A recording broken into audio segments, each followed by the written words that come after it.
Alex Choate, and I started acting in 2004. We did an original work at my high school, and then after that I did my first show, which is Les Miserables, in Camarillo, California. And since then I've done a number of equity shows in the Midwest, did some work in New York, and I've been back in LA for 4 years. So Fredrick, though, he is a character who has come from a very shattered home life and is trying to just make a way for himself to survive in the landscape of late 1920s, early 1930s America. He just finds an abandoned factory and kind of sets up little dealings for himself to kind of skirt by detection from either the law or from other people. And he has a deep fear and almost a slight resentment of other people due to his experiences while growing up, which is, you know, it's too bad. I think Fredrick actually could have been something wonderful had he found better coping mechanisms or better ways to deal with the problems that he grew up with.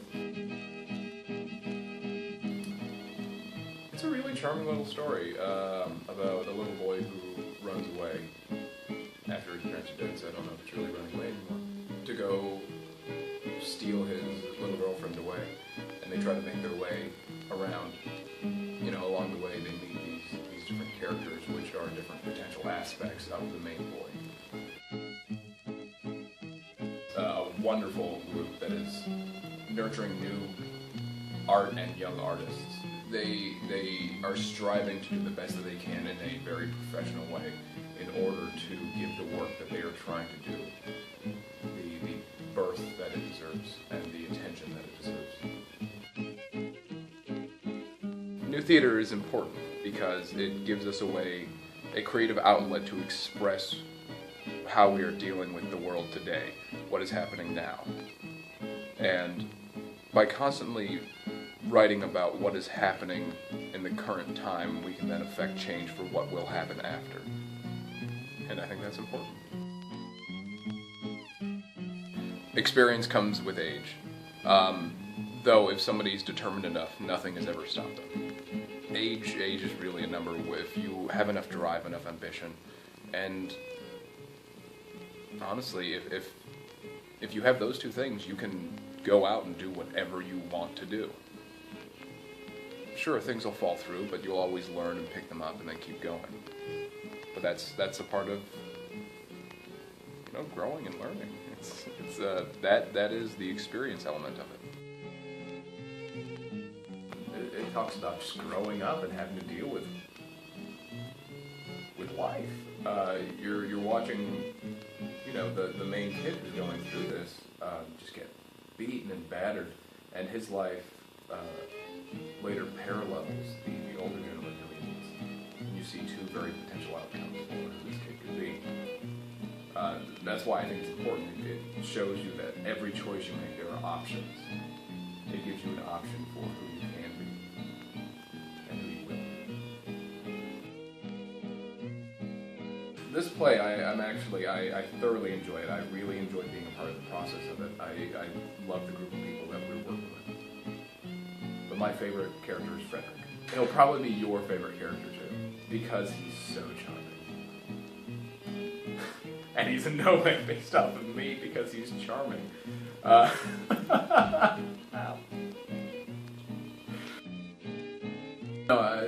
It has been such a wonderful process, and the process of giving notes and creating it has really turned this into an ensemble piece. So I don't think anyone can really claim like, this is just my work. No, this is a true ensemble piece where everyone has had input and everyone has had so much to say and so much to do to create this lovely piece of art. And it's moments like this that you strive for as an actor when it comes to working on stage, is that everyone is working towards the same goal and everyone is very passionate about it, and the work is fulfilling and it's good. No, the experience has been lovely. Watching the characters change as we got through from the first rewrite to, what are we on, the 5th one now? Fredrick was really smooth and like incredibly charming and dark and mysterious, and you kind of looked at him and went like, I don't know who he is, but I want to know him. Now he's much more subdued, much more charming. He still has these really short little French scenes, which I think are really sweet. He just kind of appears out of nowhere and goes like, "Here's a jacket," and then leaves, which is it's fun and it helps progress the story. You know, going from rewrite to rewrite, you could see that this piece started out kind of amorphous, and then as we went on, we slowly started putting details into it and really getting in all the little bits that made this show feel more real. We gave it dimension, and we created something that lives in its own world, but is still very accessible. So we have a fully fleshed out world now by our 5th draft of the script.